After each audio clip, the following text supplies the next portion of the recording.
지난주에 제가 첫 번째 바른 영적인 존재들이 추구해야 할 삶의 내용이 무엇인지에 대해서 첫 번째로 말씀을 드렸습니다. 우리가 첫 번째는 우리 마음속에 갖고 있는 종교심, 그리고 우리를 둘러싸고 있는 모든 종교의 형식과 종교주의를 깨뜨려 버리는 것, 그것이 바로 바른 영적인 존재인 우리들이 또한 우리들의 삶이 추구해야 할 내용 가운데 하나라고 말씀드렸습니다. 그래서 우리는 영적인 존재라는 것은 나의 그 속사람인 나의 영이 하나님 앞에서 바로 서는 것을 의미한다고 제가 지난주에 말씀을 드렸습니다. 오늘은 두 번째를 우리가 이어서 바른 영적인 존재들이 추구해야 될 삶의 내용 두 번째입니다.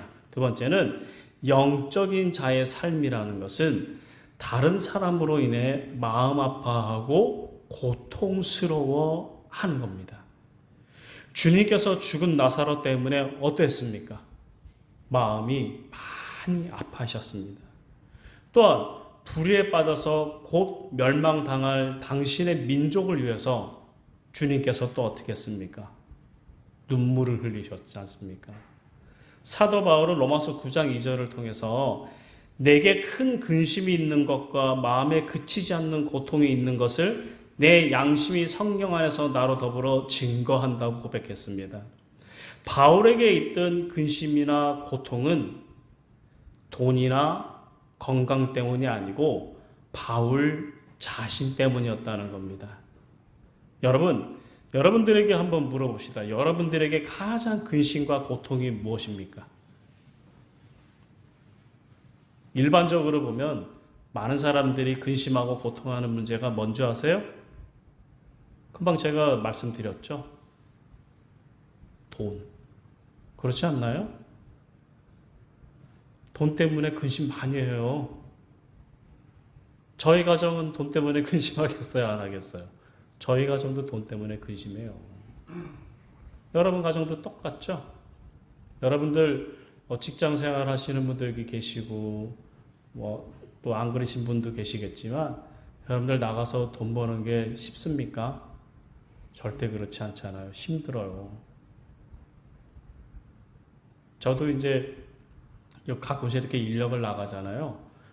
너무 힘들어요. 어제는 이틀 나가고 나서 근육통이 오더라고요. 한 이틀, 3일 나가면 꼭 근육통이 와요. 그러니까 그런 일들을 계속해서 꾸준하게 해왔던 사람들을 같으면은 이게 몸이 이렇게 적응을 하는데 저 같은 경우에 그렇지 않잖아요. 그러니까 근육통이 굉장히 심하게 온다고요.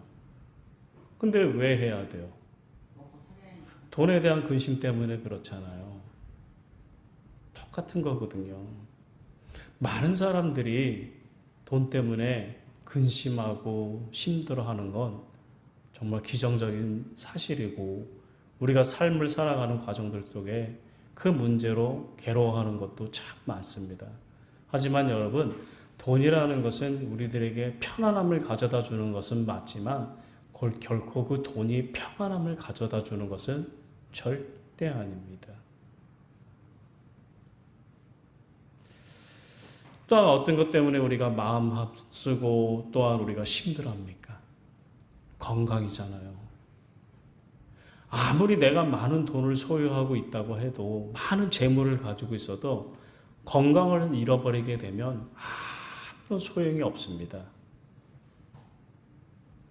근데 일반적으로 제가 다 그렇다는 건 아니지만 저는 그런 분들을 봤어요. 제가 목회를 하는 과정들 속에서 연세가 이제 80이 넘으신 분들이 보면 일평생을 열심히 죽으라고 일만 해서 돈을 많이 버셨더라고요.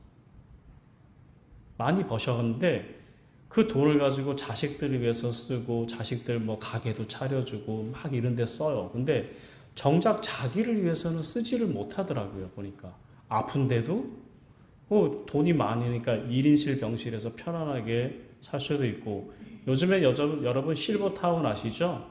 이 실버타운에 그냥 갈 수 있는 게 아니에요. 이 실버타운에 돈 없으면 절대 못 가요. 실버타운은. 거기 가면은 모든 것이 다 돼요.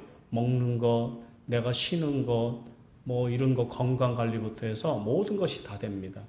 그래서 말 그대로 실버타운이에요. 실버타운. 그런 곳에 가려면은 돈이 있어야 되잖아요. 가려면은. 근데 그분들 같은 경우에 충분히 갈 수 있는 재력이 있음에도 불구하고 그렇게 못 하시더라고요. 그러니까 평생 그렇게 사시다가 그냥 생을 마감을 하셨어요. 그런 거를 제가 보거든요. 그건 너무 안타까운 거죠.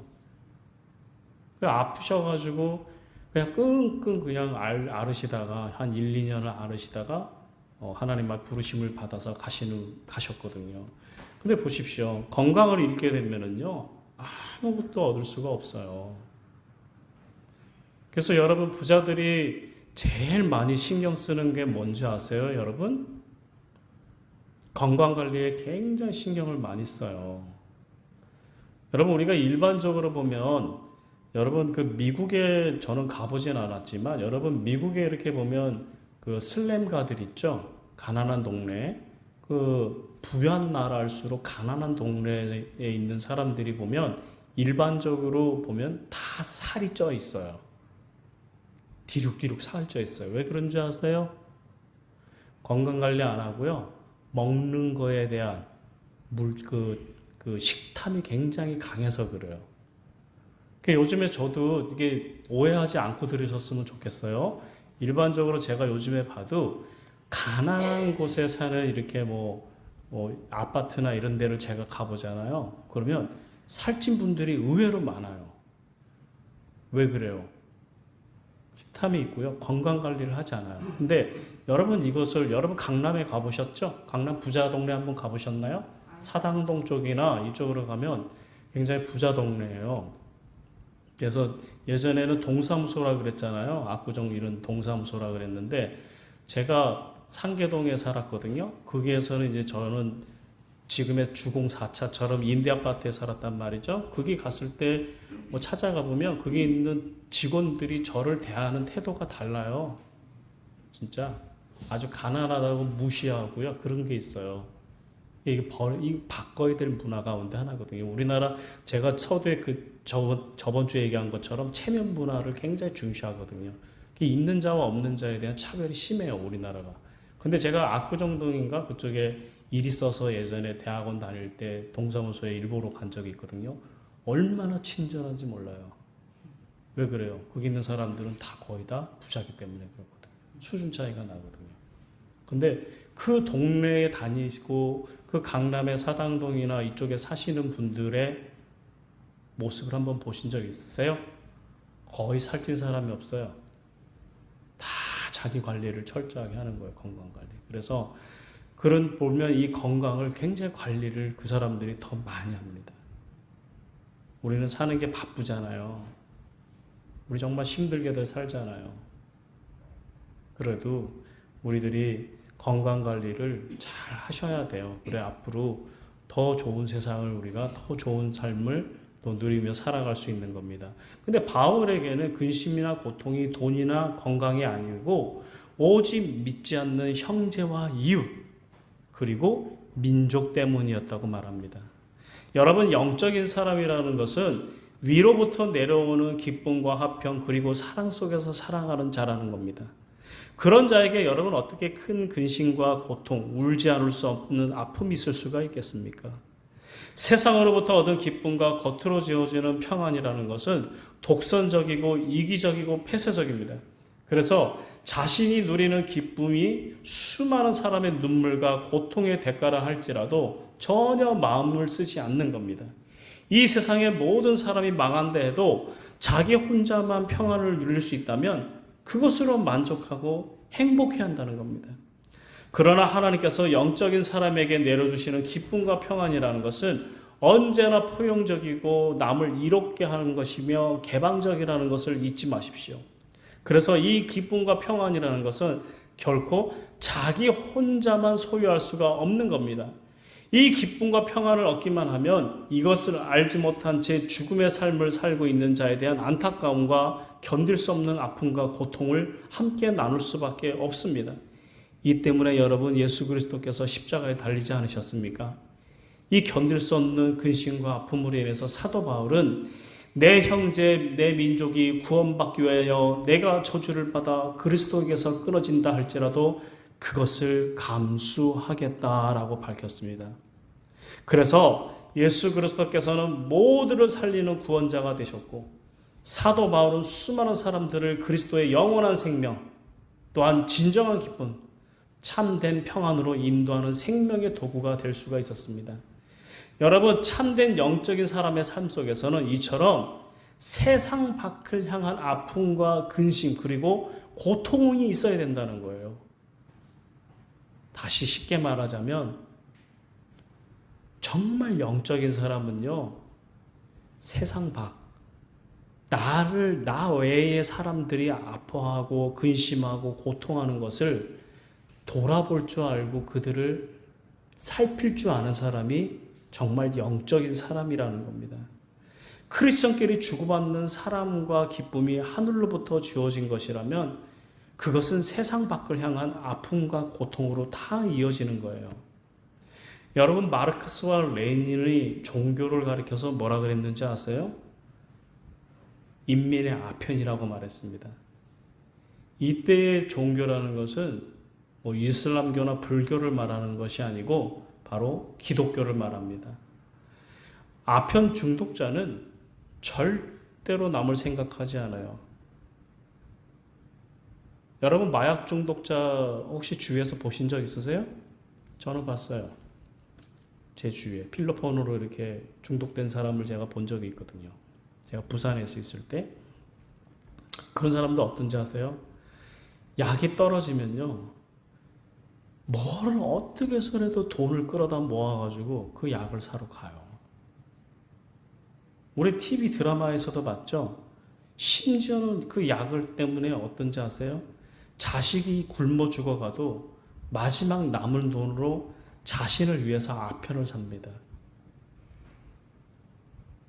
여러분, 그 중국과 청나라가 대립해서 싸운 전쟁이 무슨 전쟁이에요?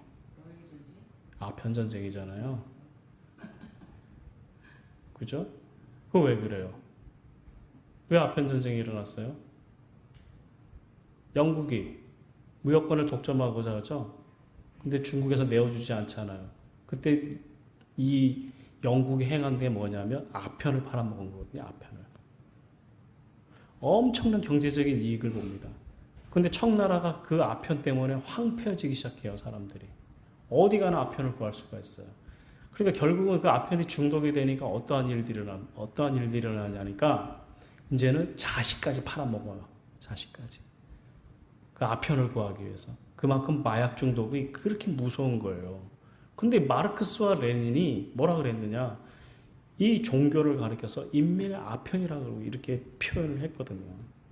이 마르크스와 레닌의 눈에는 교회 밖에서 고통받고 헐벗고 있는 사람들에게 관심 없는 교회는 자기들끼리만 기뻐하고 즐거워하는 그 크리스찬 모습에서 아편 중독자처럼 보였다는 거예요.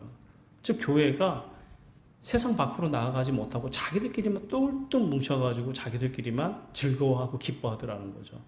마르크스와 레닌 눈에는 그것이 결국은 아편 전쟁, 아편에 중독된 사람으로밖에 볼 수가 없었다는 거죠. 여러분, 문학평론가이면서 문학부 장관을 죽이는 그 이어령 교수님을 잘 아실 거예요. 이분의 그 딸이 변호사였는데 이 딸이 그 죽음으로 인해서 이어령 교수가 주님을 영접합니다. 그리고는 그 이어령 교수가 크리스천이 된 후에 귀중한 질문을 던져요. 어떤 질문을 던지느냐? 주님을 의심하는 도마에게 주님께서는 당신의 고난의 상처를 증거로 보여주셨는데 오늘날 세상을 향해 이와 같은 아픔과 고난의 흔적을 보여줄 수 있는 교회가 과연 이 땅에 있느냐라고 물었습니다. 세상을 향한 고난과 고통의 흔적은커녕 알랑한 세속적 번영과 성공만을 자랑하고 있지 않느냐고 반문하기도 했습니다. 여러분, 우리는 어떠합니까? 여러분, 우리는 어떠한 흔적을 지니고 있습니까? 여러분들 과연 좋은 교회가 어떤 교회입니까?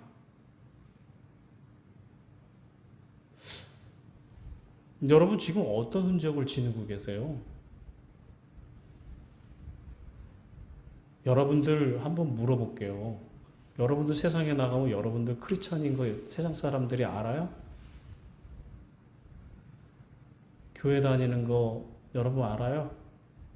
티도 안 내고 다니시죠? 응? 그죠?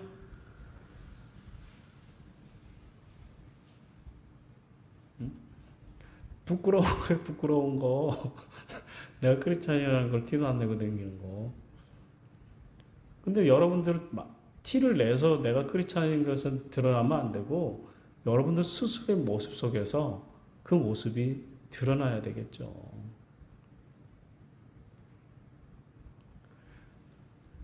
그게 굉장히 중요하거든요. 목사에게는 그게 있다고 그러더라고요. 교회에서도 목사지만 교회 밖에서도 목사가 되어야 된다고 그러더라고요. 그러니까 똑같아요, 여러분들. 교회 안에서 집사, 권사, 또 뭐 성도, 전도사, 목사 다 교회 안에서만 끝나는 것이 아니고 밖에 나가서도 집사, 권사, 성도, 전도사, 목사가 되어야 된다는 거예요. 여러분들께서 내가 크리스천이라는 정확한 정체성을 확보하지 못하면 절대 밖에 나가가지고 여러분 복음을 전할 수가 없어요. 어떻게 복음을 전해요? 내가 크리스천인 것 자체를 부정하고 있는데. 또 여러분 어떤 교회가 좋은 교회예요? 어떤 교회가? 예수 그리스도의 흔적이 나타나는 교회가 좋은 교회죠. 그죠? 안에만 똘똘 뭉쳐있는 교회가 아니고 바깥으로 뭔가를 행할 수 있는 교회가 좋은 교회라는 거죠.